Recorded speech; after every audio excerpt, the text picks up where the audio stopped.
So, folks, before we jump in, I want to preface the episode by letting you know that we're trying something a little bit different with this episode. Instead of splitting this interview into a part 1 and a part 2, we decided to release this as just a single longer episode, with the first part being my guest just describing his journey through the different businesses that he's built, with a little bit of a treat at the end, him doing a deep dive into the design, development, and execution of the famous FlexRazor product that created waves in the barber community. Let us know what you think on the website, our DMs, or in the comments on YouTube, what you think about the new episode, or if you like the shorter episodes better. With that, let's dive in. And welcome to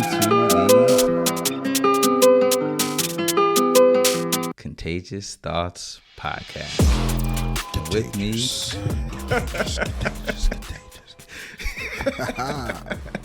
I like that. Oh man, you like that? Yeah, bro, it's kind of nice. Yeah, somebody will catch it. Yeah, Comes around, comes around, man. Yeah. You might catch it. Yeah, You might catch it. if you catch it, you catch it. If you don't, too bad. If you catch it, you keep it. You mean? Nah, but you still gotta spread it around. That's true. Gotta spread it around. You gotta spread it around. You keep it and you spread it. Yeah, Yeah, you keep it to yourself. Nobody else knows. that's a fact. That's a fact. Mm-hmm. With me today, I have a very special guest. Sometimes. First and foremost. Wow. I was just about to. That was my theme. Hey, they even knew. Google knew. I was just about to hype you up and say you had a radio show. Yeah, you know what I mean? Like you. They even know. You gotta mute your phone, man. Like but they even knew. They knew what time it was. Yeah. They knew what time it Yes, was. sir. So I'm your host, of course, Darwin. Dog. And with me today, I have a man who has owned and managed 15 barbershops. That's supposed to be his drum roll. I'm getting ready, bro. What do you want from me, man? Hey. He has owned 15 barbershops over a 30-year period. He's actually had his own radio show and podcast that had thousands of listeners. Yes, sir. Yes, sir. He invented the FlexRazor tool that moved thousands of units and has gained a lot of steam, a lot of popularity amongst barbers across the country. Yes, sir. I just want to say again that he's owned and managed 15 barbershops over a 30-year period successfully. Wow. This is my own personal barber. Okay. Rob, the FlexRazor himself. Going on, let's see, 20, 30 years. Oh, yeah? Yeah, it's a brand. 20, 30 years, man. Yes, sir. So, I want to know, obviously, I know that you have plenty of successful shops that you've owned and managed, and this is your niche here, your niche, however people want to say it, niche. Yeah. But I'm curious just to take it back. Like where this all started. Never planned you on. as a business owner, like what was your first business? Planned on it ever. I was just playing with it, and sometimes we always chase something. And God already gave it to you, but you be chasing something else, thinking that you're supposed to be doing something else. And then he gives you a gift to do. That's real. Yeah. I find a lot of people do that. Yeah. Like they chasing something that they want, but they have talent to do. Yeah. What's already given to them. Yeah. So one day I woke up. Hey man, jeez. Took me a while though. Yeah. It took me a while. I was fighting it. I didn't want to do this. Was this your first? So was owning barbershop? Was that your first kind of as a business owner? Like, what was your first? How did you start out as an entrepreneur? Like, what was your first kind of business? What was your first attempt at being a business owner? Well, let's see. I was a hustler one time. I hear you. The statues ran out, so I can talk about it now. Okay. Yeah. I was raised up in the 80s. Yeah. So that was the thing to do. Working the streets. Always was an entrepreneur. From candy, bringing candy to school, to shining shoes. That's how far I go back. Yeah. Always was an entrepreneur. Just had it. Didn't know. I used to hide it and tried to be a regular person, just regular guy, Joe Blow, go to work, and it just came out. Yeah. Yeah, I just couldn't do it no more. I tried to just go to work, get a 5 to 9. Yeah. Oh, the average thing, the average guy. Yeah. And it just, even as a kid, just be an average kid. But I found myself going into a store, not wanting to buy a pair of sneakers, going into a store trying to think how I can own the store. That's real. Yeah. Like I would go into places and be like, all right, I brought a watch, but how can I want to buy the store. I want to own the store. Yeah, Like, how can I have this watch without paying for it? Right. Not stealing it, but how can I obtain this without actually going in my pocket and paying for it? Yeah. That was my mind. Yeah. Growing up, I was like a leader of my crew, my little boys, my homeboys. Yeah. Whatever I come up with, let's do this. All right, we doing this. Okay. From there, I made a couple of little money, and then I went into the clothing business. Yeah. I don't even know if you ever heard of the Coliseum. On Long Island? It's a shopping center in Queens, New York. Okay. I went into that, purchased a lot of bootleg, and was selling it out of there for a couple of years. Okay. I still was fighting barbering because I would cut my friend's hair, but I was doing it for free. Pastime, Right. You drinking beers. You just hooking them up. Lining up. And I still was fighting it. I was fighting it. I was like, I don't want to do this. And they just keep coming and asking me to cut their hair. Right. I still was fighting it. I said, all right. I'm leave that business alone.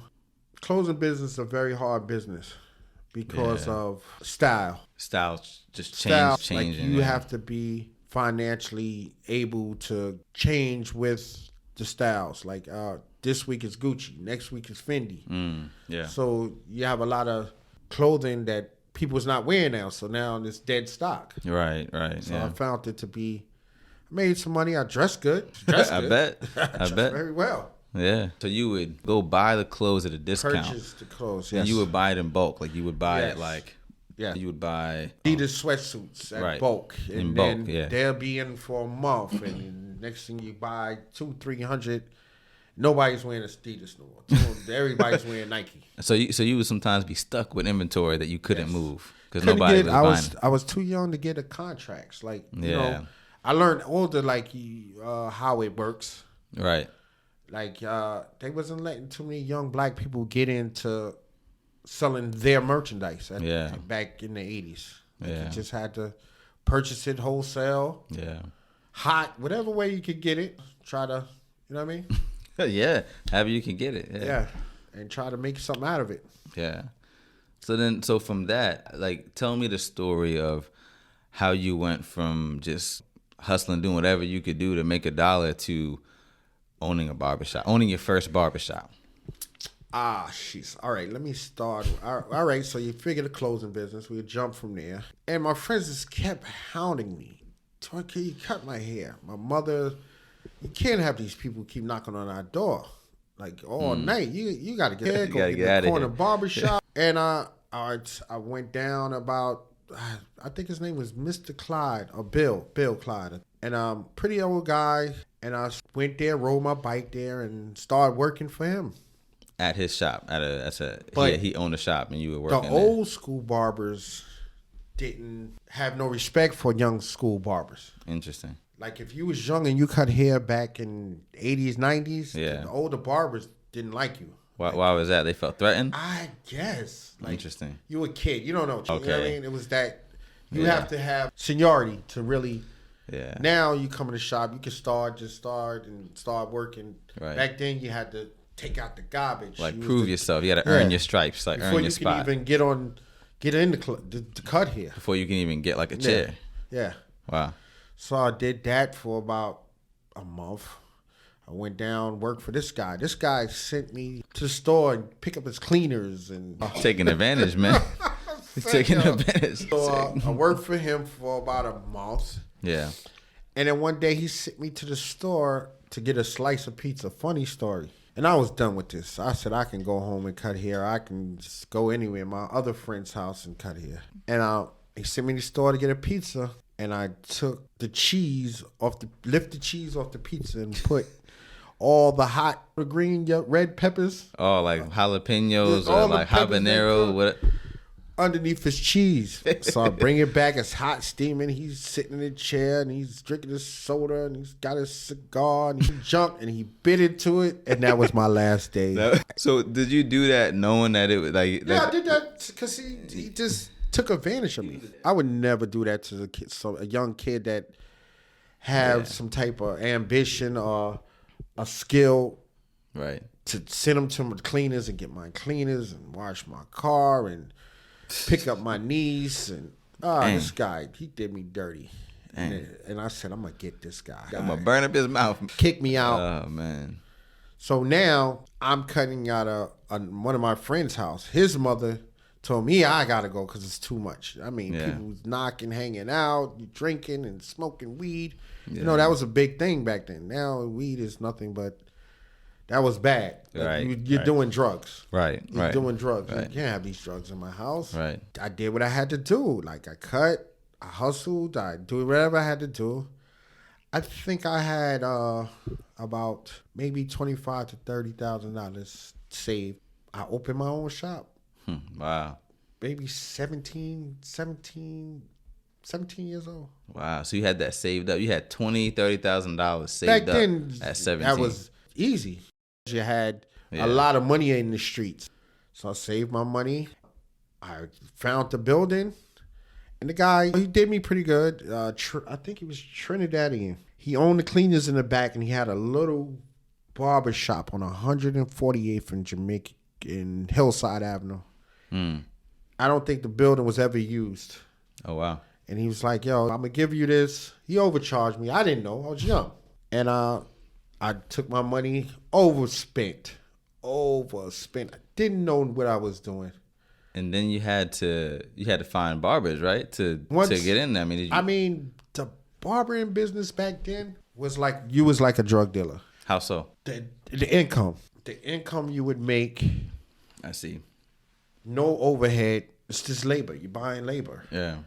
You got one barbershop in a whole neighborhood. It's not like it is now when you have. You got like six on the same street. Barbershops on one block. And back then, I had a barbershop on 148th, and I had the whole neighborhood.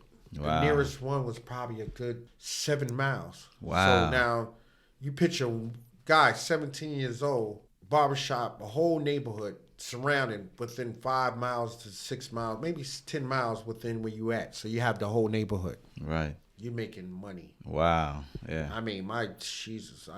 How much was you making a day? I might have left out of there, and you figuring probably the 90s a day, like $500 a day. In a day. Wow. In a day. That's just me. Yeah. That was just me. Not even employees. And then they seen what type of money I was making. So, like, go back to the question you was asking me as far as barbers. They see what I was driving. Right. They see how I was dressing. Right. They wanted in. Right. Right. You know, people attract to finance. They see this guy, he has a successful business. First thing they're going to do is if they can do the job, they want to work there. Yeah, let me do it. So that was the easy part. Right. Driving, you figured 19, 18 years old, I'm driving, what I had? Beamer, 5, 7, maybe 18 years old. 18. 18 years old. Wow. A BMW at 18. You talking about 90. Guys was still on bikes. My friends are still taking bikes and trains. Yeah. I got a coupe, European model. Yeah. BMW. Yeah. Rims, BBS is the system. You name it, I had it in there. Whatever you needed. You could have knocked on the wall and the drink fell out. I really put a lot of money into it. Yeah. You know, you're young. You know. You just spend on whatever. You're spending. You don't really think about. Like investments. Yeah, the investments. You know, you seeing your friends, they buying this stuff, so you buying it. Yeah. You thinking this is the way to go. Yeah. So how did you go about getting a crew? Like how long did it take you to fill that? Was it quick? Like to get people, other barbers in the shop? Did it take you some time? I was on 148th, and I believe it took me about a good month, not even that, to get a barber. And then another one came. Yeah. I was doing so well, I had left the barbershop, and I would just let them pay for the chair, and they was paying me and the rent for the actual space. Just the what they were paying for the chairs, yes, was taking care of your rent. Everything, rent, wow. and I was probably leaving with a profit just off maybe $500 a week, $600, $700 a week, and that's not without over. Me being there. Left over from just them paying for their chairs. Yeah, yes. Yeah. Wow, and that's with you said with like at the time you had it's like three, four. About four barbers. One passed away. Oh, I'm sorry. Yeah. Yeah. At the peak, it was 4 barbers. Maybe 5. At the peak, I'm probably 6. 5 or 6. Okay. Yeah, but at the end part, I think 4, because I stopped paying I stopped paying attention to the business. Did that come around and bite you? Like, did anybody try to sneak? Like, I mean, I try to steal from you or try to screw you over? I could have put more into it. Yeah. I was young. Yeah. So it was fun. Yeah. It wasn't a business. It wasn't a job to me. It was a hustle. Yeah. Did you love it? Yeah, loved it. Yeah. Yeah. Like, what did you love about it? Like, what was it for you? I can go to lunch anytime I wanted.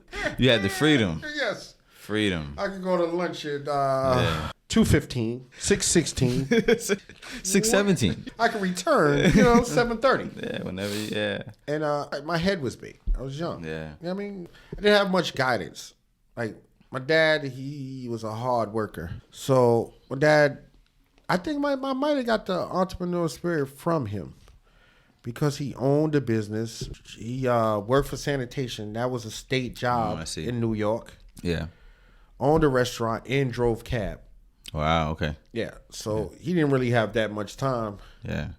He owned a restaurant. He worked for, sanitation department. Yes. Owned a restaurant. Yes. What kind of restaurant? Soul food. Soul food. Ooh, figured you'd say that. Yeah, soul food. So, owned a restaurant. Yeah. And drove on a cab. Sutton Boulevard, if anybody's listening. They know it. It was called WH. Wow. Mm-hmm. And drove a cab. You would see this guy in the morning, and you see this guy at night. You see this guy in the morning. You see this guy at night. Wow. Yeah. But our light stayed on. Our refrigerator stayed full. Wow. And back then, sanitation was a good job. Yeah. Yeah, it still is. It still is. Yeah. I don't know. They got private sector now, but in New York, union and all that. Yeah, New York, that was big money. Yeah. So you had kind of taken a step back. You kind of you were hands off with the business. Yeah. How did you see that come to bite you? Like, did people try to steal from you or anything like that? You got name any names? I would have, if I'd have stayed with it, I would have had a chain by now. Wow. Okay. You understand? Yeah. Like, I would have had a chain if I really took it, like, at the time and the type of income and the source that I had, I would have a chain of them to this day. Yeah. Wow. So that's how it bit me. Wow. Okay. Yeah. So what ended up happening with that shop? I got a little bigger. The guy, the Trinidad guy, he ended up having a stroke. Oh. The building started to lapidate, and I end up going on, I think that is Parson Boulevards. Shortcuts. I opened a shop on Shortcuts on Parson Boulevard in Queens. Yeah. I did very well. Yeah. Still was fighting. I didn't want to be known as a barber. Yeah. Still fighting it. I just wanted to be known as a businessman. Right. But my talent overshined my business sense. So still fighting it. Did very well for years. Very well. Houses, cars, kids. My kids never wanted nothing. Yeah. Did well. So, at what point did you feel like you learned how to effectively manage a barbershop, financially? Lot of mistakes. Yeah. Especially when you weren't learning by mistakes, not by. Right. It costs a lot. People go to college, and a lot of people say you paid all that money to go to college. No, they paid for a lesson, something that costs. Because if you don't know what you're doing and you're trying to do something and you don't have the knowledge of it, you're going to pay. Yeah. You might don't seem like you're paying, but you're going to pay. So I went through that. I lost. I purchased a lot of things. high item things, cars, cribs, lost out. Didn't know what I was doing. Yeah. A lot of money, fast money. So you're doing a lot of different things. You think it's just gonna come? It's just gonna come. Yeah. You spend the lesson, you'll make it again. Yeah. The lesson is, but now I feel like you just have to. From my bad experience, it makes me successful now. Right. So at that second shop, was it at the second shop that you started to like learn how to like manage the finances of a barbershop? Still dumb. Or was it like still dumb? So yeah. I got a nice car. I got nice jewelry. I'm thinking I'm successful. I mean, what is success? Yeah.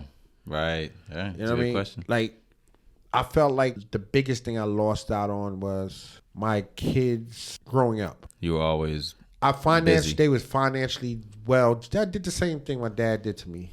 He was financially well. Wow. But the physical part, that is the success. Yeah. The time, the memories that you spend with them. That is the true success. That's real. So I missed out. Yeah, I understand. I mean, I get it. I have two little girls at home, and man, every minute it's grind mode right now for me. Like it's grind time where I just want to grow the business, but don't lose you don't lose the purpose, the goal. Yeah.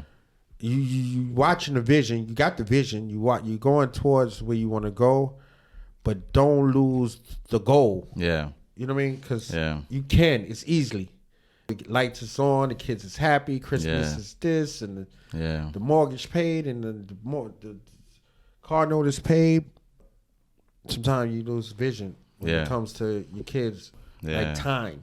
Yeah, time. Quality time with them. Yeah. Yeah. I missed a lot of, like, my dad once in a while took me to football games and stuff like that, but I missed a lot of that I should have done. Yeah. To more connect with them. Right. I raised them from a chair. Yeah. I raised them from the barbershop.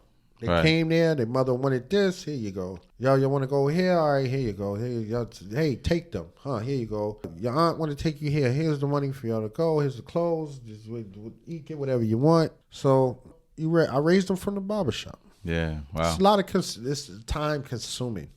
Yeah. This business can be very time consuming. Yeah. Because I'm being old school barber, I don't like the direction it's going. But I do respect the direction it's going. Yeah, yeah. The younger barbers are making you make appointments because they value in their time. Yeah. I don't think I valued my time. Yeah. The older barbers, we didn't value our time. Yeah. You know what I mean? Yeah. I think it's really stuck up, conceited. I don't even like it. But now they can value their time and they know how to spread it around with their kids and their family. Right. Instead of you sitting in the barbershop 12 hours a day. Just waiting till somebody feel like getting a haircut. Right. You know what I mean? So I like the game the way it is now. I think it's oversaturated. Yeah. I think a lot of people didn't pay their dues. I like it the way they doing it, but in a way, my old school tells me this is not cool. Like sometimes you don't want to make an appointment. You want to stop by. You're driving by. You see this place open. Let me get a haircut. Yeah, right. So the FlexRazor. Oh, right. My bad. All right. We talked through the first barbershop. We know what happened with that. Then we moved to the second barbershop, right? Yeah. Second barbershop, you were still doing well. Yeah. But at that point in time, like you still felt like you hadn't really learned how to manage a barbershop quite yet. Didn't know what I was doing. And so, I don't even think I completely know what I'm doing to this day. Yeah. So at this point, you're 17, 18. You're still not quite 20 yet. Yes. At the second barbershop. Yes. And then from that point on, you left New York to move to Pennsylvania. No, sir. Absolutely not. I lived in a couple of states. Okay. I opened a business up in Virginia. Okay. At a little clothing store in Northern Virginia or Southern Virginia? Norfolk. Oh, Norfolk. I lived on Tidewater Drive. Norfolk, Virginia. Southern. By Virginia Beach. Yeah. Okay, I'm from Northern Virginia. I had a Jamaican guy that he sold a lot of weed. Convinced me to go down there, and he sold his weed, and I sold my clothes. I opened a store, clothing store, and he sold weed out the store. Hey, man, what do you want, man? I mean, you can't ask for me here. Like, I think trying to make $1 here, man. Come on, trying to make $1 here. Come on. Don't judge me, man. I was young. It's a judgment-free zone, man. Yeah. Judgment-free zone. Don't judge me. Come on. We ended up going down there. Accepted here. Stayed a couple of years. Yeah. Figured out it didn't have a future. So drugs and that wasn't a barbershop. Just to be it clear. was a salon. Okay. It was whatever it is that day. It was a salon, barbershop, clothing store, and weed. And a weed dispensary. Yeah. We'll call it a dispensary. Dispensary. Oh, man. And so that lasted, what, a couple of years? Couple of years. Yeah. Figured it out, like, this doesn't have a future. Yeah. I watched a lot of buddies of mine. We went down to Virginia together and never came back. Yeah. It's some guys that I know that's still in Virginia that's locked up from the 90s. Wow. Yeah, because you got to remember that's a federal state because of the military.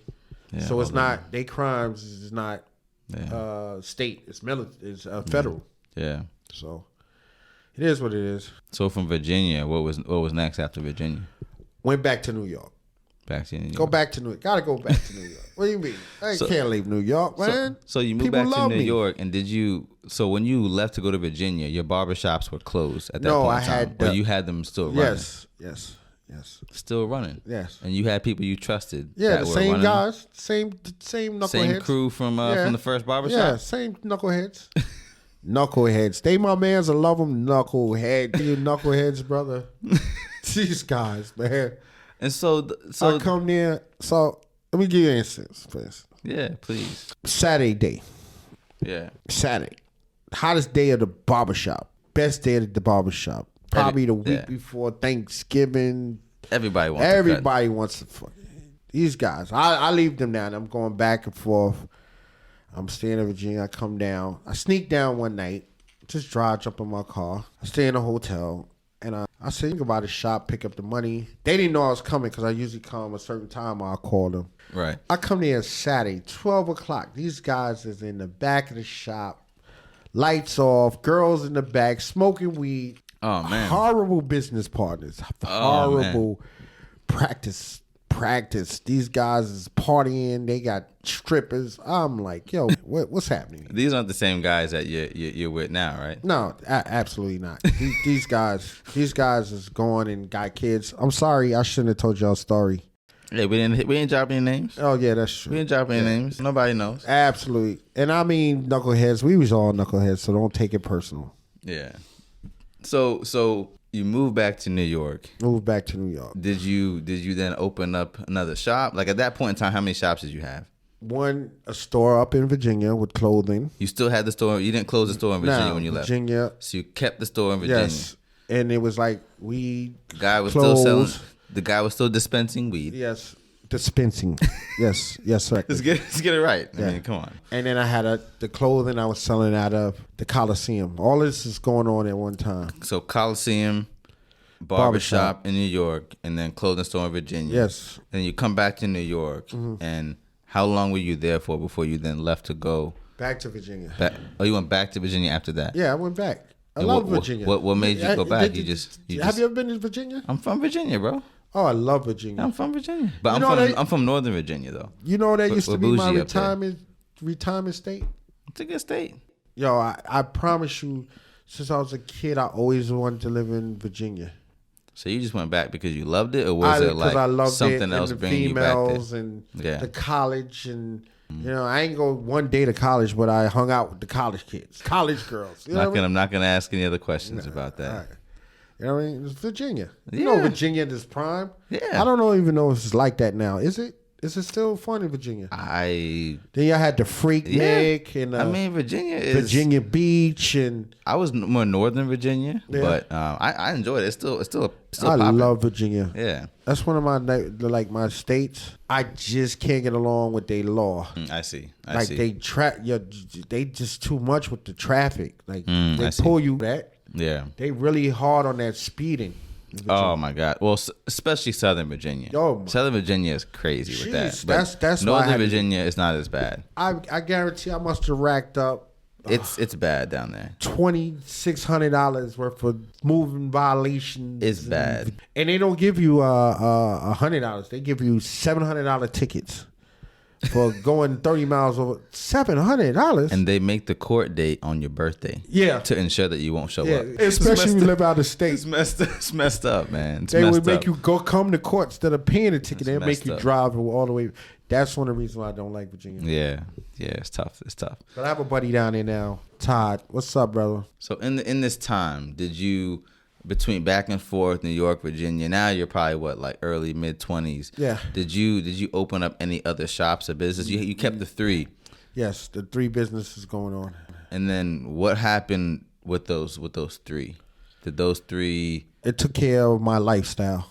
For how long? For a good 5, 6, 7, maybe 8, maybe 9 years. Okay. It just took care of my lifestyle. Late 20s into your 30s. Yeah, it stayed at a steady stream of income.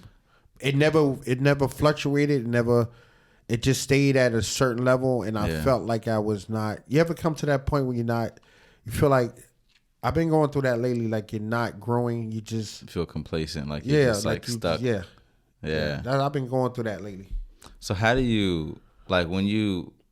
That's actually a good. I think something good to just park on for a second, because that's something that I feel like, as an entrepreneur, as a business owner, we're gonna get to that point, especially someone like me who's newer along my journey.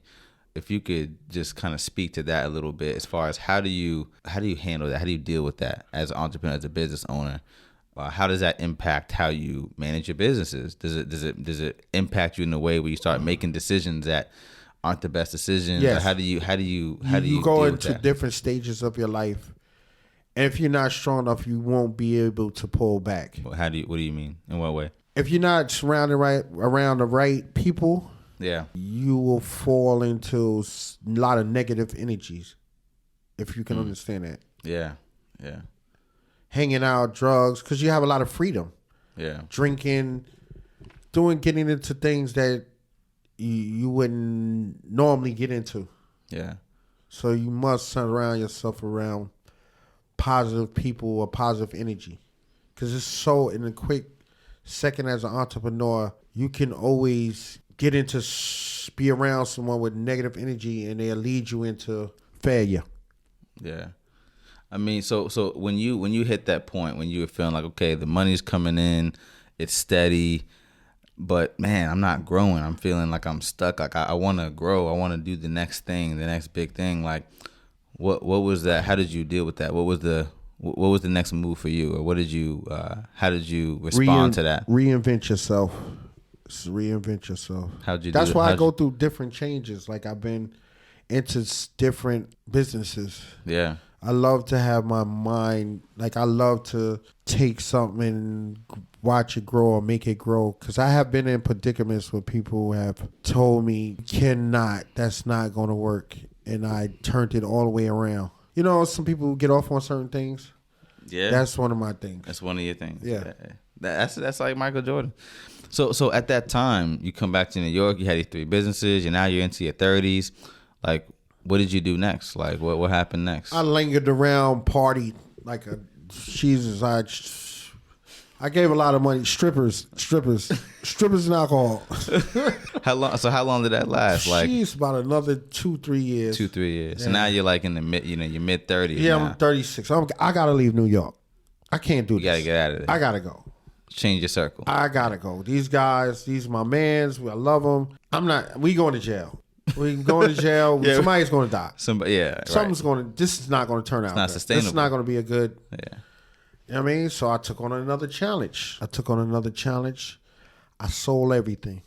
Wow. All 3 businesses. And we moved to Atlanta. All 3 businesses. So you the sold. Barbershop. I told one of these guys, check this out. Let me tell you about this guy. Wait, you sold Virginia. Hold on. And both spots in New York. I'm gonna tell you how I did it. Yeah. It was a guy that worked for me, Spanish guy. Yeah. Guy never dressed, brought beans and rice to work every day, rode a bicycle. Yeah. All my other guys that worked there, these guys, everybody's sitting out there, brand new cars, jewelry, women, partying, we eating good, bottles, coming to work with champagne. This guy I told this guy, I told everybody, actually, I sat down with everybody. I was like, yo, I'm leaving New York. They begged me. They begged me like, yo, why are you bugging? You leaving New York. You can't do this, bro. We get money. Like, yeah. And it was the Spanish guy, quiet dude. And I told him, I put the price out there, how much I was selling it for. Yeah. You know, this guy came in 2 days later with like $100,000 in a shoebox. Oh, man. Wow. Shoebox. Wow. He wanted that. He wanted that shop. Yeah. I mean, I'm telling you, he's making ready. Good money. I'm talking about everybody in my shop had brand new cars. He's making good money. So he gave you $100K in cash. $100,000 in cash. Whoa. For the building or for the business? For the business. For the business. The business. I mean, that's how much money was going there. His name is Buddha. That's how much money was going through this place. Like on the average. Wow. On the average, like each barber probably made in a year. Yeah, I think that place probably made about $400,000 a year. Wow. Each barber had to make at least $80,000 to $100,000. Wow. Is that so? That $400K, is that revenue or profit? Revenue, yeah. Mm-hmm. Before you pay your bills and your lights and all that stuff. Wow. You got 2 girlfriends, you got 2 baby mothers, you got you eating out every night, movies and Chinese clubs food. And bottles and you know what I mean, and your car and kids. That's easy. So he gives you a shoebox with so $100K. I say, yo, I sat everybody down. Who want this? I don't got it, man. All right, well, can I give you some and pay you later? And the guy was like, yo, I got you. And I put out a ridiculous number. I didn't even think I was going to get it. I really was shooting for like 60. Like $60K. I had an estimate, and I wasn't even doing books. I wasn't even doing books back then, like calculating. You didn't have like accounting or bookkeeping. I had it all in my head. That. So I was figuring, I was doing no less than, I was leaving that place with no less than 60. And he gave you $100K. I put out $100K. 3 days later, he was told. With that day, he told me, "Yo, can I talk to you?" Yeah, whatever, man. What's up? Yo, you serious? 3 days later, this guy rides his bike with a backpack with a shoebox with $100K. I think it was $96,000. I asked for $100. He gave me, I think, $93,000 or $96,000. Wow, cash. And then $5 in 20s. Oh gosh. So how long did it take me to count this? It took you a little minute. Yeah. Get you a money counter. Yeah. So then what about the Coliseum? I gave the clothes to the African guy. Sold it to him basically cheap. The guy that was working for me. Basically what I paid for it. I lost on that deal. I lost. Yeah. And matter of fact, put it this way. I went to the store one day and went shopping. I got all my kids' mothers' clothes, Gucci shoes and sneakers and hats and Louis Vuittons, and my kids got me. I had a trunk full of name brand clothes, and I told him, give me a couple of dollars and this is yours. So I really walked away. I lost on that deal, but I got everything I wanted. He was happy. And that was like a store in a mall kind of thing? It's like a flea market, like a yeah. And so you had like a booth. Yes, a booth. Yeah. And then the store the store in Virginia. Yeah. Did you sell that? I didn't sell it. I got a couple of dollars for a couple of years, but I didn't have to work there. I didn't have to show up. Yeah. The Jamaican guy ended up doing very well, selling a lot of weed, and he would send me whatever I needed. Yeah. Once in a while, I call him, yo, send me. Oh, no problem. Blood Cloud Mail sent it. Man, go pick it up. Go Western Union. So he said, Western Union. Oh, man. I would come, anytime I cut through Virginia, I would go see him and give me a couple of $1,000. Good guy. He ended up being an alcoholic, but he could sing. This guy, man, guy, I tell you, very nice guy. He ended up getting deported back to Jamaica. And man. I know his daughter to this day. Wow. Matter of fact, I seen his daughter at my son's baby shower.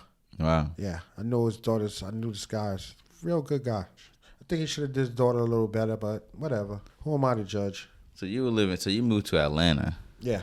At that time, and then what did you do in Atlanta? I go back. You drive your BMW. No. Now I go buy 2 brand new cars. Not brand new, but new for you. Yeah. Yeah. I end up getting rid of the Beamer, and I think I brought a Audi A8, but I got that from a police auction. The car was going for... That's smart. The car was going for, at the time, for $80,000.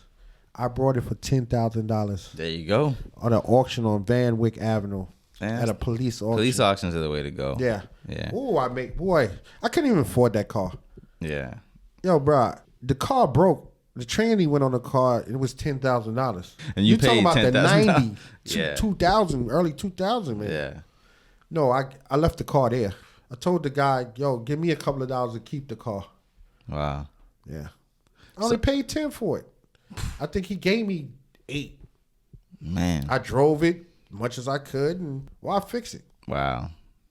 I mean, that's a deal. Yeah. But so you go to Atlanta, and what do you do there? I party for the first 2 strippers. Strippers now. How are you making money? I got $100,000. I got another $20,000, and I got income coming in. Income coming from where? From the guy in Virginia? Other places, other sources. We don't want to get into that. But all right. So that's a couple years, and then you stay in Atlanta for a little bit. Yeah. How long did you stay in Atlanta for? I lived there for 5 years. Loved it. Did you start any shops down there? That's what I did. Okay. I partied for a year, got it all out my system, and I opened up 4 barbershops. 4 shops? Yeah. Within a short period of time, I wasn't even expecting it. Wow. Like, that was not my goal. Wow. That was not my goal. Let's talk about that. I want to hear about this story here. So 4 barbershops. The goal was to stay busy. Yeah. I couldn't stay home and drink all night and go party all night and then sleep all day. The goal was like, all right, I'm not a barber. Let me open a barber shop. Went down there, met this guy, Keith Nelson, still deal with him, my boy. Opened a shop and did well. A couple of guys came in. They was paying rent. I was doing well. Went to the other side of town, opened another one. What's the time frame between when you opened the first and the second? I'm here 5 years. I accomplished this within 5 years span. I have 3 barbershops and a salon in a 5 year span. But between the first shop and the second shop, what was the span? Yeah. I was young, so I was moving fast. I think the first shop was paying for the second shop.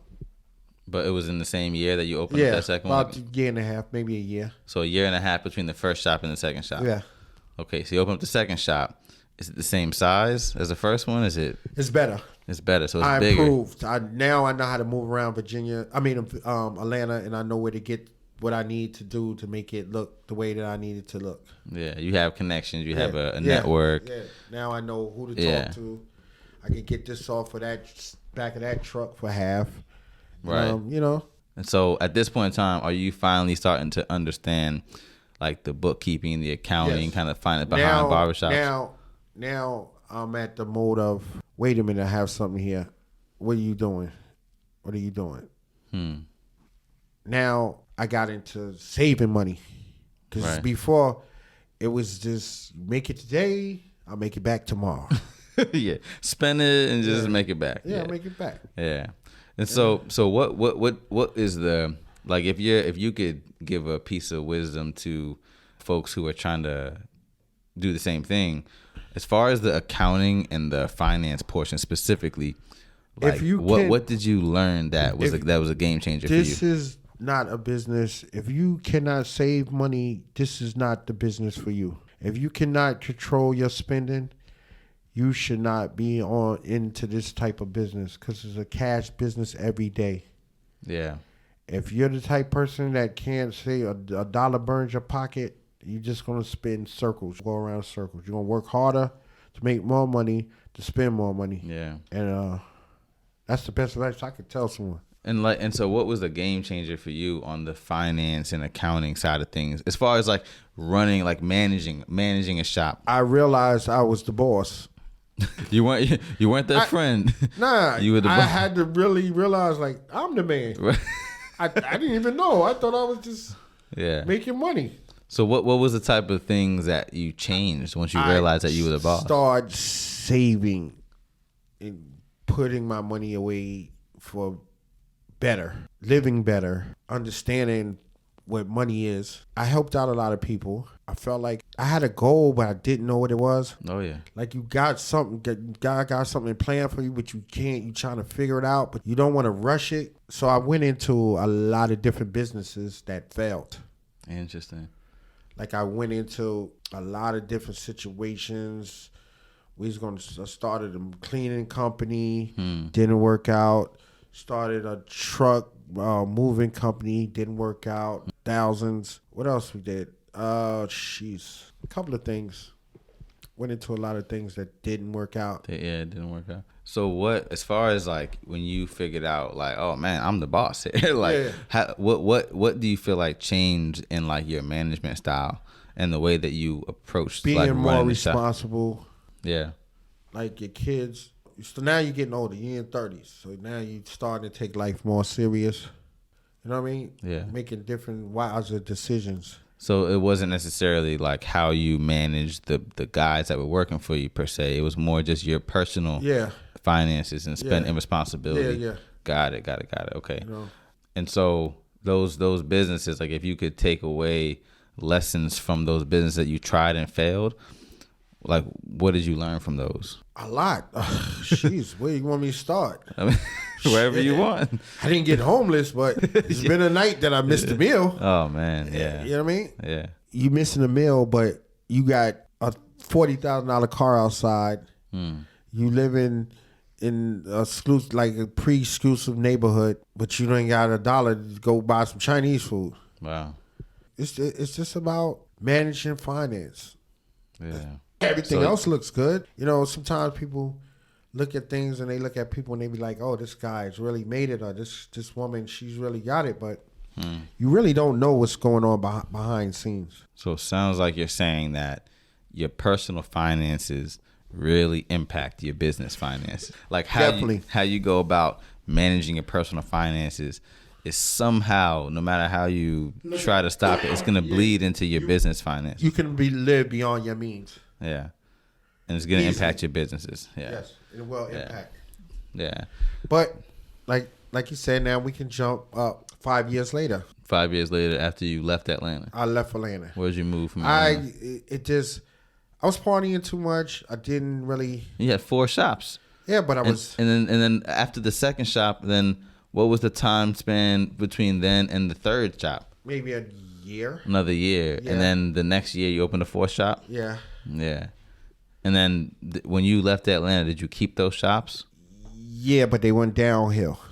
Okay. Because I still was not focused on what I should have been doing instead of what people expect of me. What do you mean by that? I'm living this lifestyle of looking good for everybody else, where I should have been more focusing on building the business. Yeah. As far as financial gain, right? Like I should have done more investing into the businesses that I already had instead of reaching. Like I said, sometimes we looking for something else, but it's already there. Like you want so I'm taking good money and putting it into bad money. Like bad investments and trying to start, instead of focusing on what I have already and building off of that. But it came so easy to me, I didn't really appreciate it.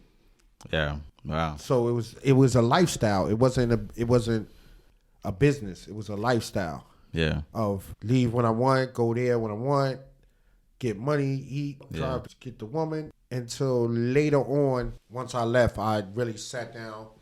I went through some changes, and I end up leaving Atlanta. Now, before you left Atlanta, and you were managing those 4 shops, like was it hard to manage 4 shops? Basically, it took care of itself. If you had put the right people in position, it'll manage itself. Yeah. But it's not, and I hate to say this about our people, but sometimes some people be put in good positions, but they really don't know where they can go in the position. They don't know what to do with it. Yeah. They looking for what I can get tomorrow. Right. How much I can make or which way. So they taking out they're not giving me what I need to take care of the bills. Right. So I'm not paying attention to it. The first one, I end up closing, and that was the least expensive one. Right. I end up closing because it took too much of my time. Yeah. And I then tried to combine the second one with the first one with the same employees, and it did not work. Oh, you tried to share employees between the barbershops? Yeah, so I closed down one because I was like trying to condense all of them into one, and so I can get my money in one pot. Right. Instead of I got to go here, pay the lights for there, and the rent over there, and the rent over here, and the rent over there.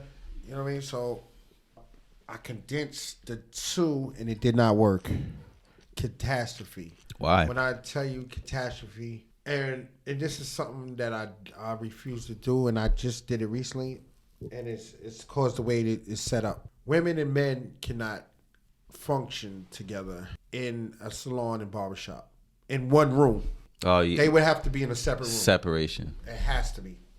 Just drama? Oh, jeez. I was the referee of the year. Oh, my gosh. Now, imagine you living your own lifestyle, your own life, and then you got to come there and break up fights all day. Yeah, no way. Nah.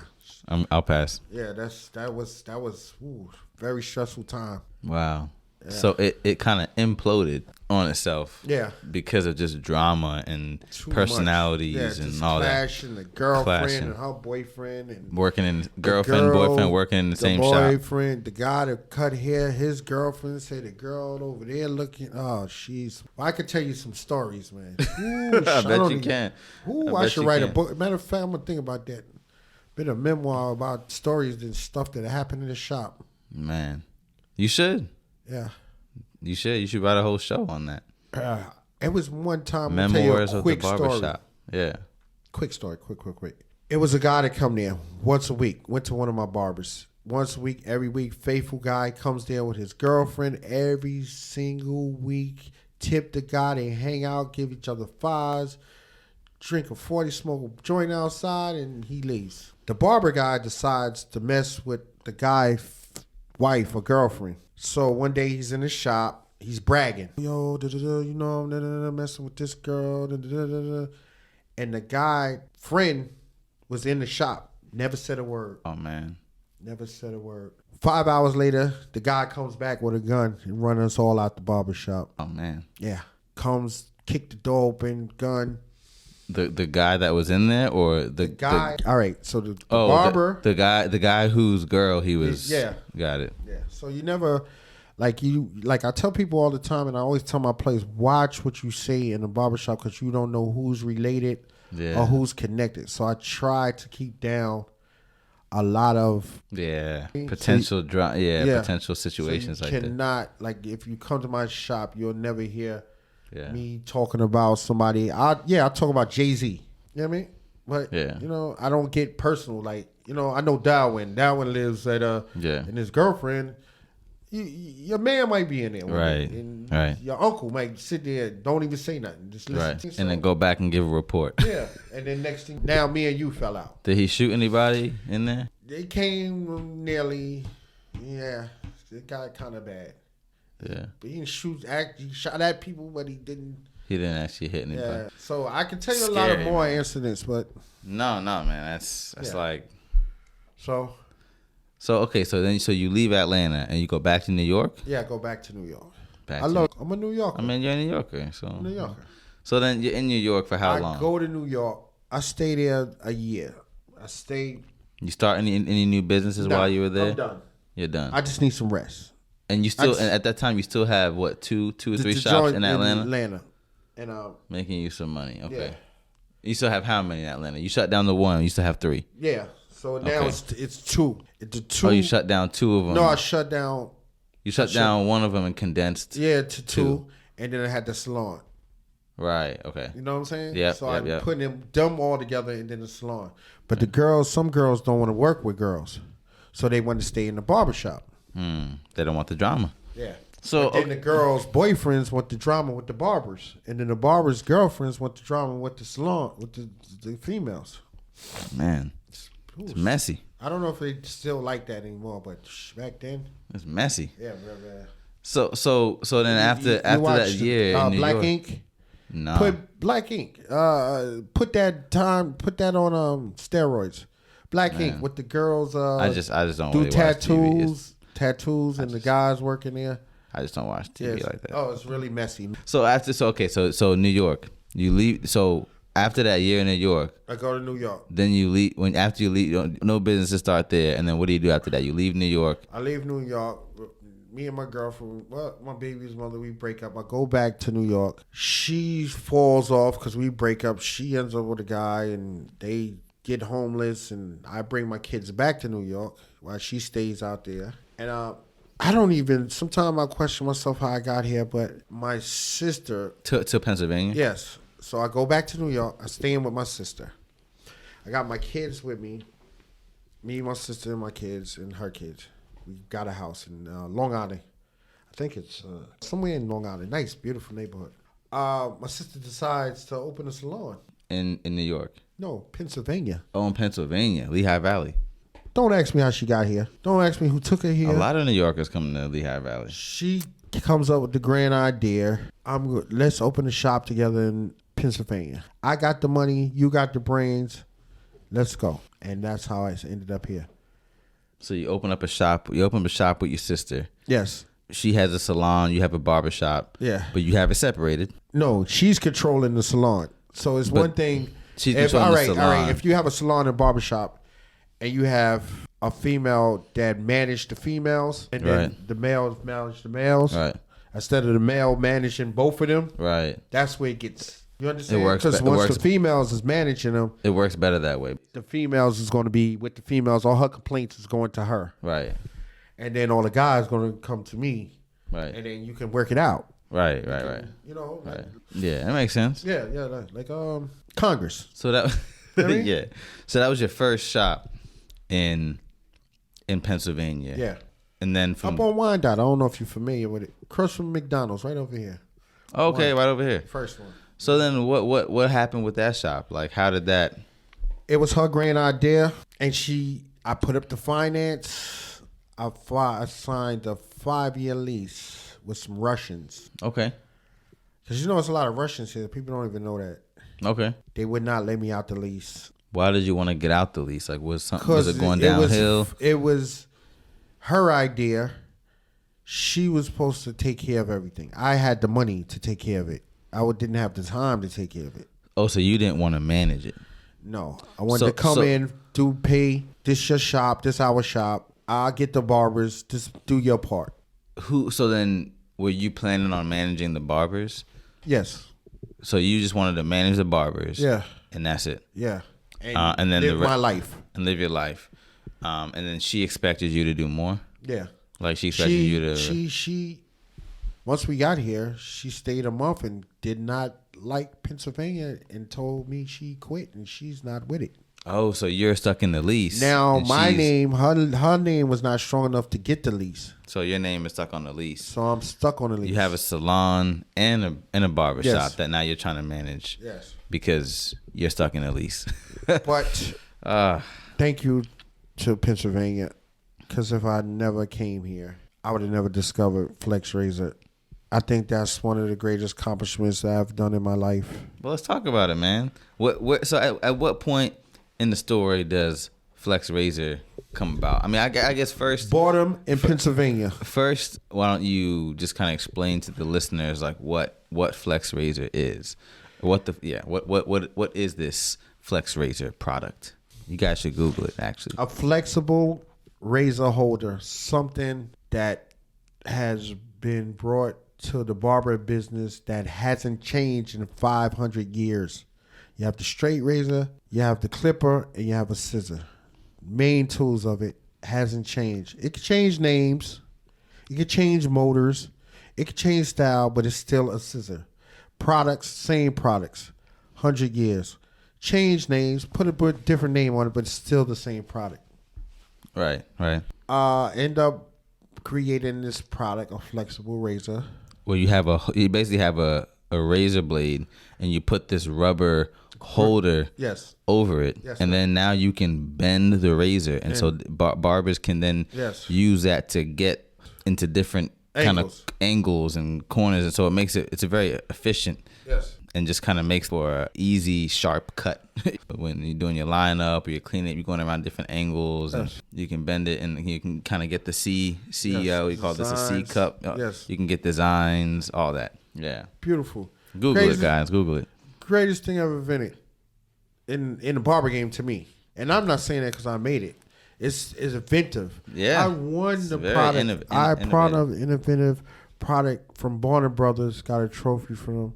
I think it's 2002, 2003. You said you got a trophy from who? The Barber Brothers. They are the biggest distributor of product of America. You're not familiar with them because they wholesale to different companies. Yeah. Like you have Apple, but Apple may sell under a sister name of grapes. Right. But you as the consumer, you'll just buy grapes, but you're just really coming from Apple. Sure. So this is like the biggest contributor to the barber business. Those are the ones that gives the world international hair shows that occur in America. Interesting. Okay. And overseas. Wow.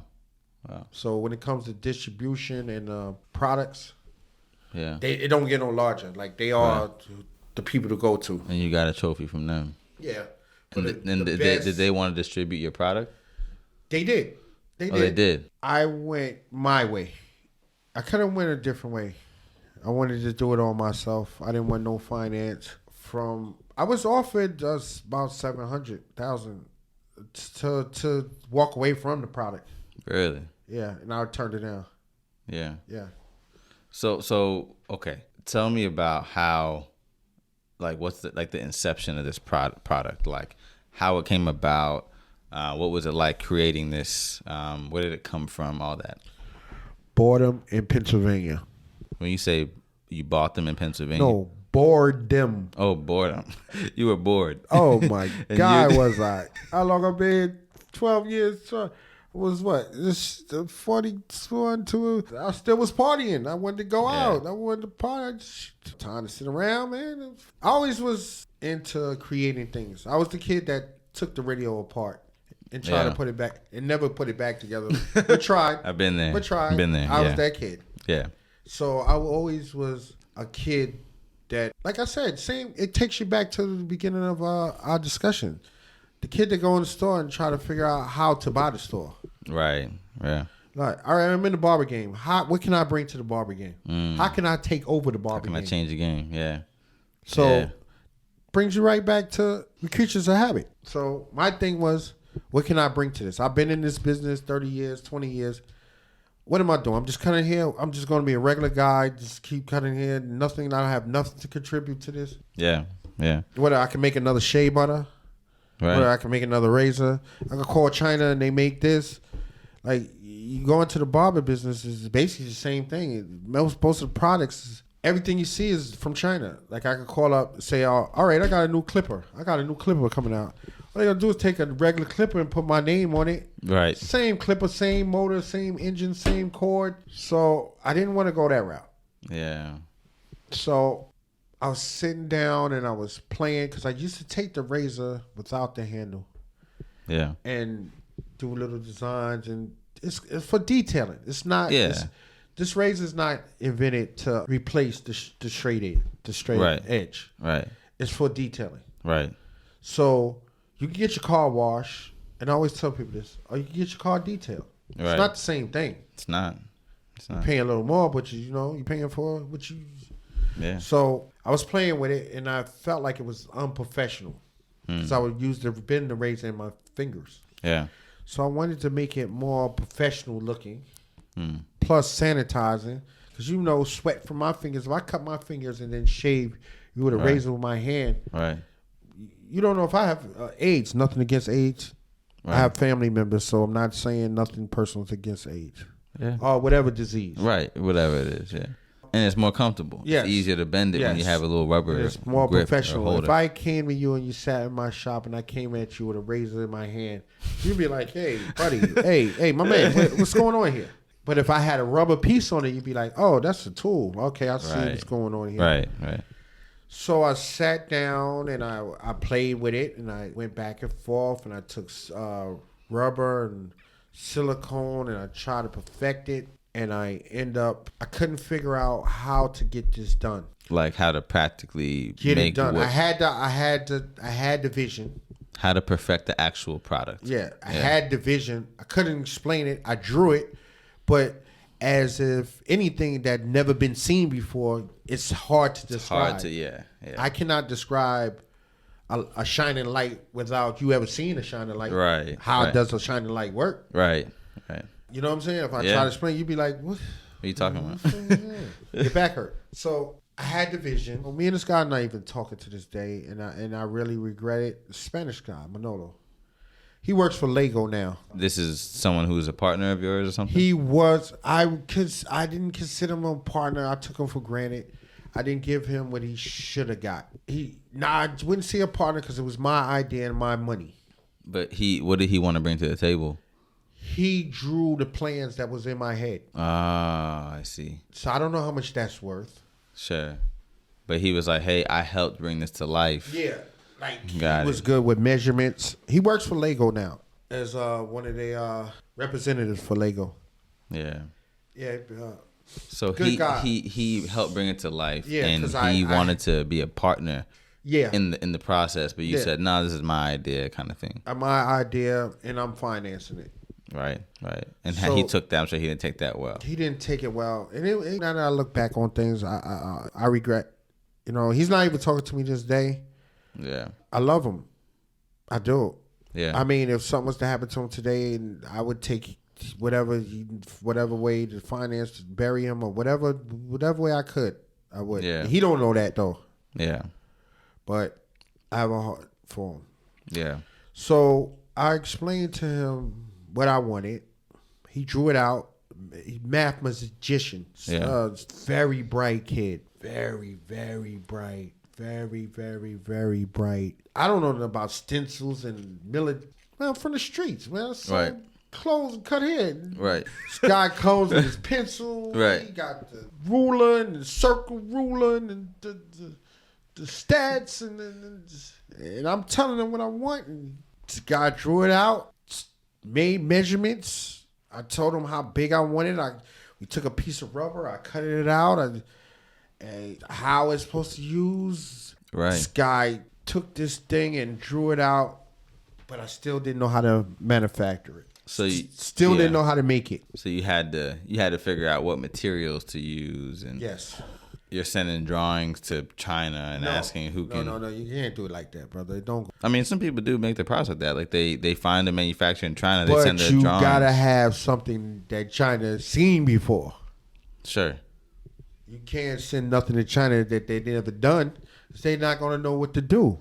So you're gonna have to produce Like a prototype. the prototype here before Sure. you send it to China. Sure. Before a watch was made, you can't just say, China, make this watch. No, I've had some friends that just did a little bit different process Because they but did it, you know what I something that mean? was made already, they probably changed it and improved it.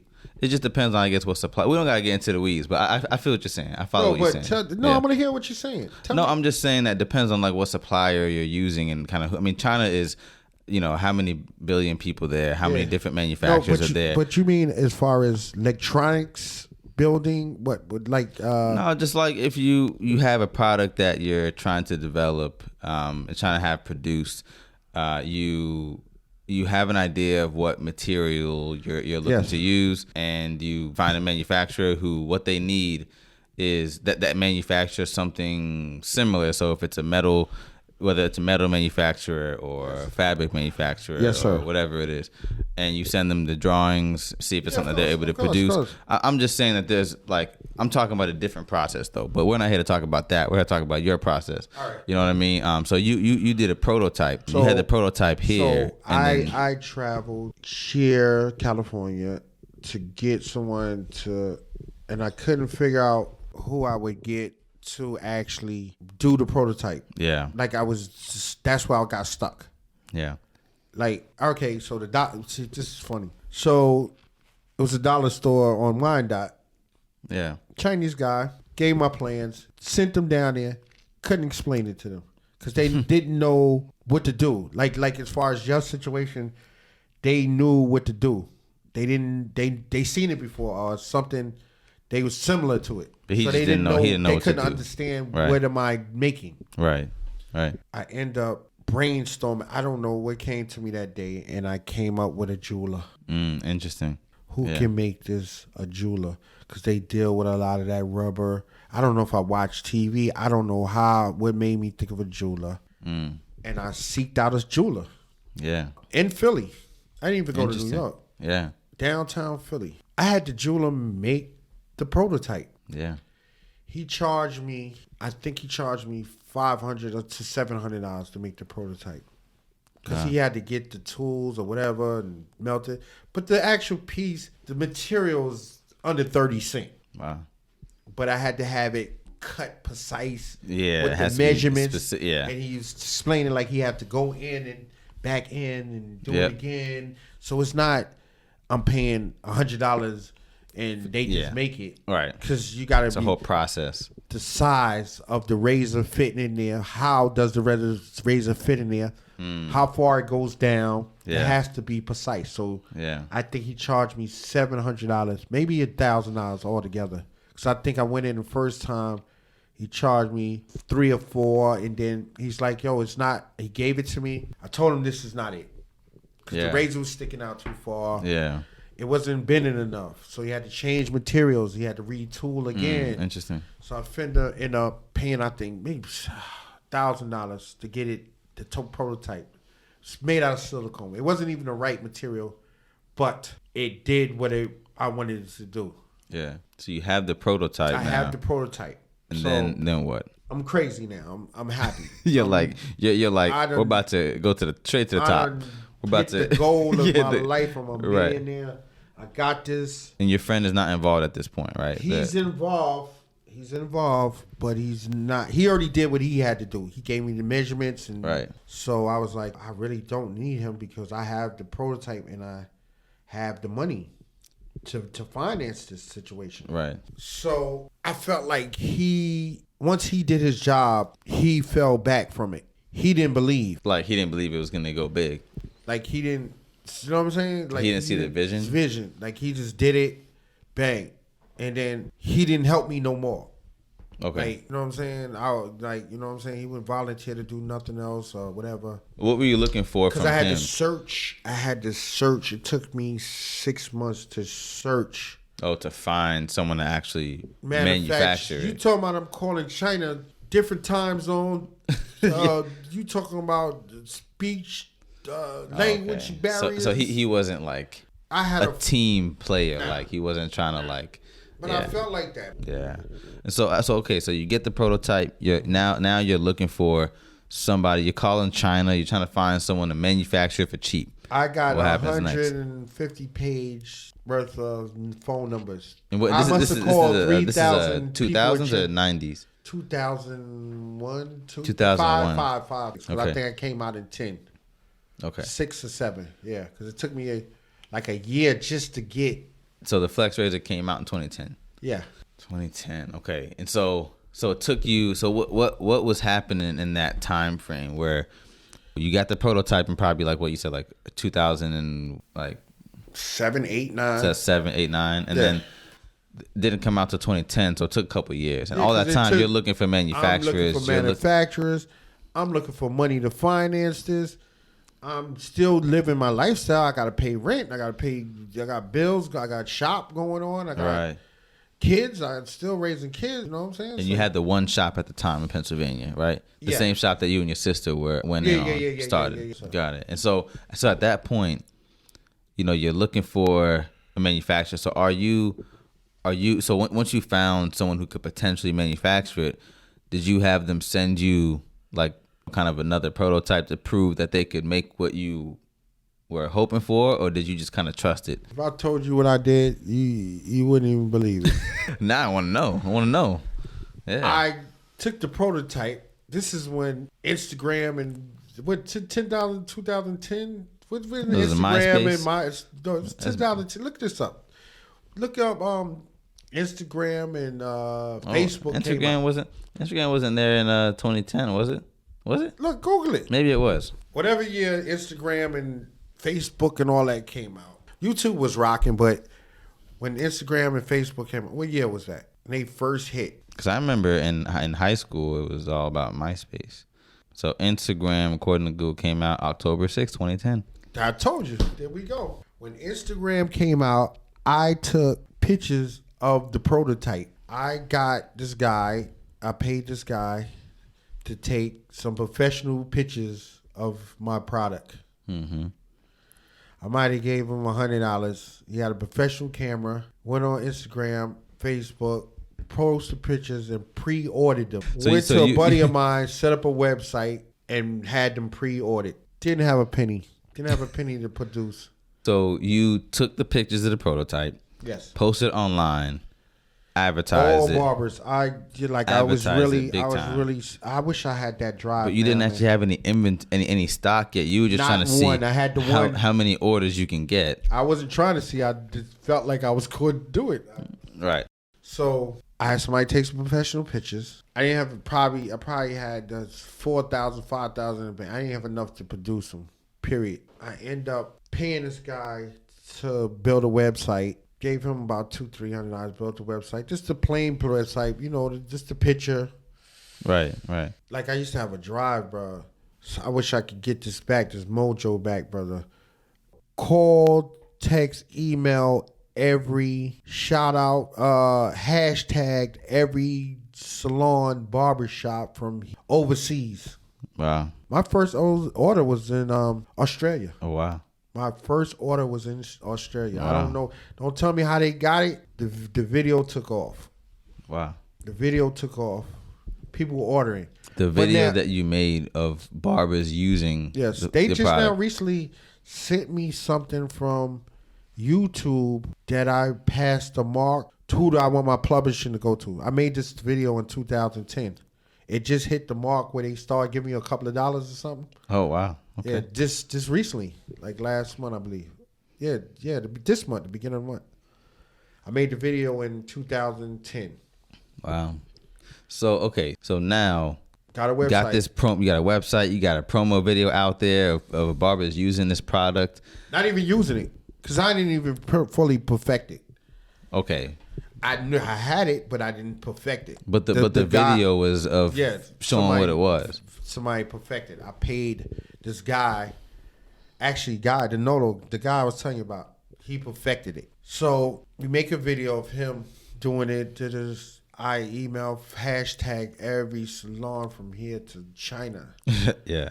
I'm looking at my thing. But I put on my website. You know how the car dealers put on pre-order. Overstock, I put on. He had on there you got to pre-order it because it's not. Right. It's going so fast. The way we worded it was like it's going out so fast. You got to wait. It's going to be at least a 30-day wait, 60-day wait. Because that's how long it's going to take to manufacture. Yeah, I don't know. I still ain't got a manufacturer. Right. I still don't even got a manufacturer. Really? So if it didn't work, I'd probably be in jail. You'd be in jail. Because that's mail fraud. That's the worst thing. I didn't even know that was that bad. Yeah, you'd be in jail. Yeah. So I still don't have a manufacturer. Right. I got first week, maybe 10,000, anywhere for 7. Mm-hmm. Second week, another 10,000. People just ordering this shit. I'm like, wow. Oh. Now, I'm in panic mode. I got the money. I don't want to spend the money. But I didn't even know about mail fraud. Because I really probably would have back then kept the money and said F everybody, but I didn't have that mind state. I really believed into the product. Yeah. I went to the guy at the dollar store told me to go to this place in Manhattan, and what they do is negotiate with people in China to make products. Interesting. Okay. It's a building and it's downtown China. Yeah. I don't know if it's still there. You go there, and what you do is, it's translators in there. Right.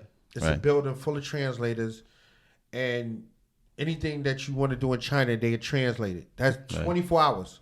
That's awesome. The first initial meeting, you have to go there and fill out the papers and forms. Because back then it wasn't really the internet. We could do everything online. They want you to come there, talk. You go to like one of these offices, speak to them, and you tell them what you want. So they don't want to do no illegal stuff. They don't know what you Right. So I go to Manhattan. I sit with this guy, interview me, and then he assigns me a lady, a translator. I think I had to pay her. I think it was like $200 a week till she finished the project. The project. Yeah. I think it was $250 a week. So for about a month, she's translating. She's calling over there to find out. It was places that can make it, but they couldn't make it. They either was backed up with big projects because they wasn't really taking on little drop projects. Little $10,000 projects, $100,000. They're doing like in the hundreds of thousands, millions. Building walls. Right, exactly. So it was hard. First, I had to take another month for her to even get somebody to squeeze me in there that deals with silicone products. Right. So once we found the person, I think I paid her another $1,000 after it was all over. $1,500, I think, if I recall, $1,200 something in between there. Right. She finds me the people. We send it down. She calls me English. She calls me English. She talks in English and Chinese. We got a person. She got me on the phone with them. She explained they going back and forth. We talking back and forth. They explaining this, trying to understand the material. She gets them to send me down the different materials of silicone and plastics and rubbers. Oh, so they send you some samples. Yeah. Nice. Yeah. They got it laying around. They don't care. They know they make money. Oh, I know. I've dealt with so they suppliers sent me some in China. samples. Yeah. I recreated, but not done professionally looking. I just recreated to get that feel for it. Yeah. So that takes another month or two. Then we come up with the price. Actually, I was still shopping in America at the same time because remember I told you I didn't have no manufacturer. I'm scared now. I got all this money. Right. I got like $70,000 sitting on the website. Right. I'm scared. I'm like, what am I gonna do? Like, should I get a car and just disappear? What am I gonna do? But I really believed and loved the product. So I'm still shopping in America. America is ridiculous. The manufacturing prices. Oh, the prices are crazy high. Ridiculous. Yeah. Yo, this guy, he wanted Danny $50,000 just to make the tool, the manufacture. Man. Then he wanted another $8 a piece. And I'm saying, how can I sell this for this price at this price point? No way. It's impossible. Because you already set your price point. Yeah, your price point. You already had orders coming in, so you had my price point. You set your price point already. Yeah, and I'm pretty sure your profit margins. Nobody's paying that much for a silicone handle. Like, I mean, some people will, but how many sales do you get? So when did you end up landing in manufacturing? Like, how did you land that? Going back and forth that one day. They sent me this thing. And you found the material I needed. Yeah. Sent them the prototype. No, I had the guy from the jewel that he had to send me the blueprint. I still had the blueprint on my phone. Oh, so the jeweler that originally made the original prototype, he had to send you the drawings. My actual blueprint that I paid him for. Right. He had to send that over that you can send to the supplier. Yeah, to the supplier. To the manufacturer. Yes. Yeah. So I had him send that straight to them and one to me. So then, once you have all that squared away, you found a manufacturer now. They still not understanding the product. What the actual product, what the purpose of the product is. Yeah. But they have drawings now, and they can make drawings. It. So how long did it take them to actually start? I had to go back because they couldn't understand what I was doing. Like you said, they didn't know the use. Like you said, once you don't understand, you never seen something before. You're like, what is this? What am I doing with this? What am I doing? What kind of look do you want?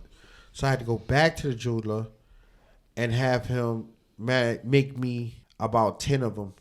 That you can actually send over there. That I could send there. Yeah. And that cost me another, maybe $1,000, something like that. Because I still have the original plates. He had to do the brass plates. Yeah. Melted and like the molds, the plate for the molds. Yeah. So how long did this process take as far as you having to figure out like all this back and forth from the jeweler to the supplier to the manufacturer? That's why I say it took like a good 90 days. So this is all happening it's 90 days. So now 4 months. So the people who are waiting on their order, are they getting impatient? Crazy. Like, hey, what's going on, Rob?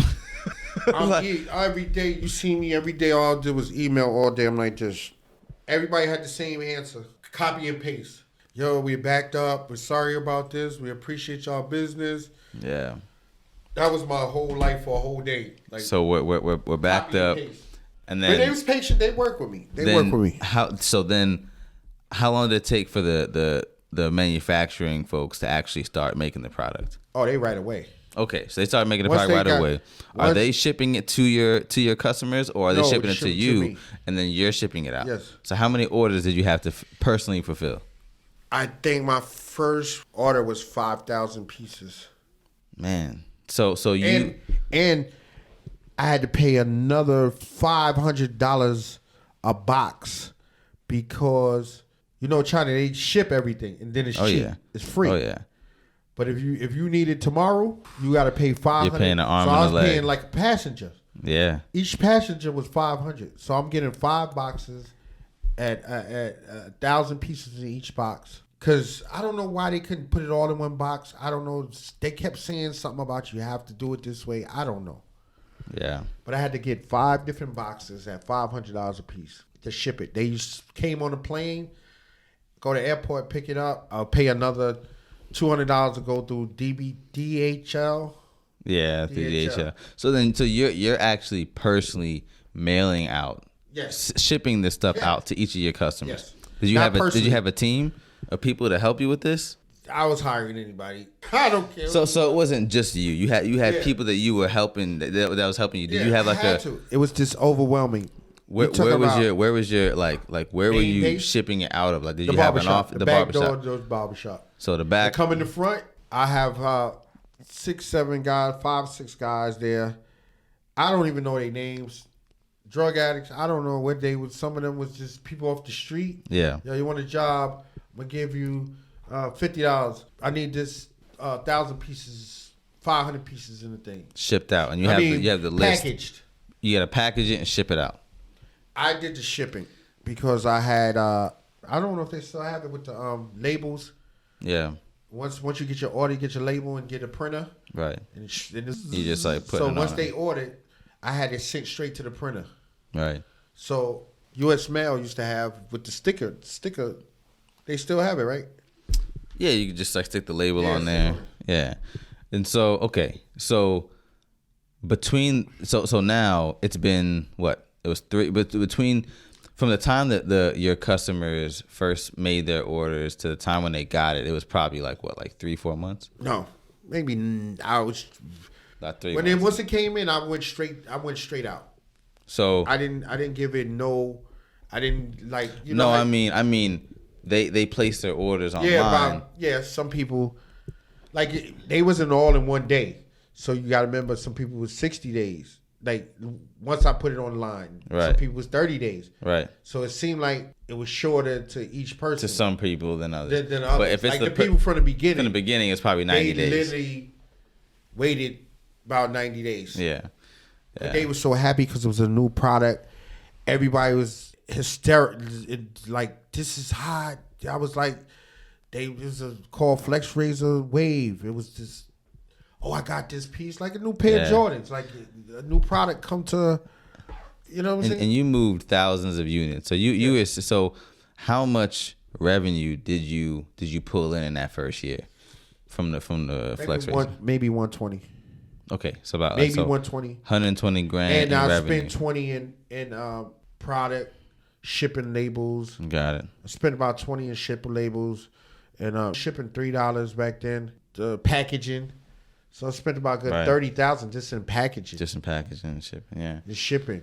So I think I cleared about 96, maybe 100. Okay. Give or take, because I spent big. Around 90, maybe 80, 90K in profit. Yeah. After I went home. And then when I went home. Did you have to then, because you had a team of people. They wasn't my team. I just found them on the street. Yeah. But they wasn't stealing FlexRazors because they didn't know what it was. So you didn't have like partners or like anything like that? Nah. Got it. The people that I hired, they didn't even know what it was. Right. They just knew it was a piece of rubber, stick it in this plastic thing, put it in an envelope, sitting on my desk. And so did the sales? Did you do any type of like marketing aside from the video or like advertising? I did a lot of road work. I went on tour, Going around to different barbershops. I went to my second year. I did a lot of like hair trade shows. Hair shows, yeah. From my second and third or fourth year, I stayed on the road 80%. Since like 2014. Yeah. 2013, 2014. I stayed on the road. I just came off the road. Maybe I met her. We've been together about 4.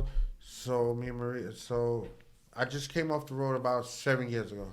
Like I was on the road for a good 7 years, maybe 8 years. Just state to state, hotels. Yeah. Places. So like, how long? Like are sales now what they were then? I made the product too good, and the guy told me that. The guy once told me that. The Chinese dude told me that. If you make it too good, they won't come back for more. He told me that. It'll last for a lifetime. He told me that. Remember when we go back to the manufacturing?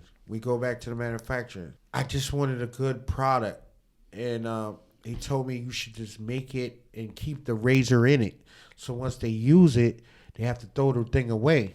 And you could just sell it for less, but you'll get more. Yeah, volume. Yeah. I end up making a product. People got to still. I go to some places. They still got the original, the OG from they got 2010. Yeah, so you made a durable product. Yeah, man. so bad move. But I'm in the midst of relaunching because that era from 2010 to 2020, that generation is a new generation. Right. So I think now is time. Like I'm investing some money right now into relaunching. Right. To the new generation. Right. That's I love where that, man. that's where I'm going now. I love that. Yeah. I was trying to hit the market before the beginning of the year, but February, March, it's going to be a wave storm. I mean, as soon as you open your phone, that's all you're going to see. Yeah. Like, you know how people advertising, that's all you're going to see. Yeah. Because I'm going to throw everything I got at it. Yeah, as you should. So, okay. So the vision now is to relaunch to a younger generation. Yes. Are you gonna build a team this time? Or how are you gonna? I know all the mistakes. Yeah. I did them all. And what I like did what? wrong, My biggest mistake was the traveling. Being on tour? You see that thing right there in front of you? Yeah. You could travel anywhere. What are you talking about? Oh, you're talking about this, yeah. With your phone, your computer. You could travel anywhere for free. Yeah. I didn't know that. Right. I didn't know this. I'm thinking you got to go kiss babies and shake hands. Yeah. That does have its place. Yes. But you got to be strategic with it. Yeah. You cannot go to every event. Out. Yeah. Like I was paying back then, a slot at a hair show was maybe $2,500 to $3,000. If you go to a hair show, I would spend that at least twice or 3 times a month. So you're spending $9,000, but you're gonna walk out of there about $10,000. So you got $7,000. You got to pay your team. Yeah. You pay your team about you got to take your team. So you're giving them $25,000 or $3,000. So is it worth traveling all over the world for 4 or 3 G's? $3,500? Yeah. Is it worth it? Yeah. Do you not want to wake up with your wife over 3 G's for a week? I don't know. Right. It was good because I was a bachelor, so it was good. But I wouldn't do it now. I'm in a situation now, so I couldn't do that. So I have to switch up. So this time around, as far as how you would do things differently, this way, not on the road, not on the road as much. Absolutely not. That is not the way to go. Making a product that people can have some type of need to come back to. Yeah. But do you want to cheat your customers? You don't want to give them a low quality that's product. That's what's going on now. Like everything you get. Yeah. It's sad. It's sad, but it is. Yeah. If you want to pay competitive in this, you're going to have to sell garbage. Yeah. And to make a profit. Yeah. So the people could buy more garbage. Yeah. Yeah. I bought this fold. I paid $1,800. I dropped it 3 times. You know how much I'm paying for this phone? How much? They deductible was $300. Every time. So I burned $1,800 plus $900. It's a beautiful phone, but they make it so it'll break. I keep coming back. Man. Yeah. What are you gonna do? I mean, I'm sure you'll find the middle ground. Somewhere between making a good product and finding a way to monetize it in a way that you can actually build a business. Yeah, of course. It's definitely a way. I'm sure you'll find the middle ground somewhere in there. Well, that's where I'm going now. Yeah. Yeah, that was actually one of my questions. I was going to ask you what's next, but it seems like that's what's next, for you. Yeah, I'm going to relaunch. Mm-hmm. That's what me and you talking about. So I'm here, relaunching. I'm shooting for March 1st. Okay. I'm getting ready. I'm back in the gym. Hey. You got to get physically, mentally, because this takes a lot to go where you want to go. Like millionaires, don't think they just push the button and they train to be a millionaire. Yeah. They had to cut back on certain things. They have to think a certain way. You got to filter your mind a certain way to get to your goal. Yeah. You're going to have to filter your mind. Physically, mentally, some kind of way you're going to have to condition yourself to get what you want. Yeah. And that's just what it is. I got a question for you. Yeah. If you could give your parting shot to people who they're trying to follow in your footsteps, they're passionate about cutting hair, styling hair, they want to own their own shop, they want to own multiple shops. If you can give just your words of wisdom, parting advice from all your years of experience, what would you say? Believe in yourself. Stay focused. That is the main goal. You have to be focused on what you want. You got to eat it, sleep it, think it, walk it. Like you can achieve. Like me and my lady right here, we're getting ready to go into a situation, like some financial situation. I know what it takes to go into that situation. It takes more than you just investing into something. You're going to have to research the product. You're going to have to know the product. You got to eat the product. You got to feel the product. You got to sleep the product to get where you want to be. If you're trying to, but if you want to make a couple of dollars, put a couple of dollars on this and that. But if you really want to get the full potential out of what's your investment, it's something that you really got to believe in. Yeah. And that's just what it is. And with that, let's transition to the no regrets segment of the show.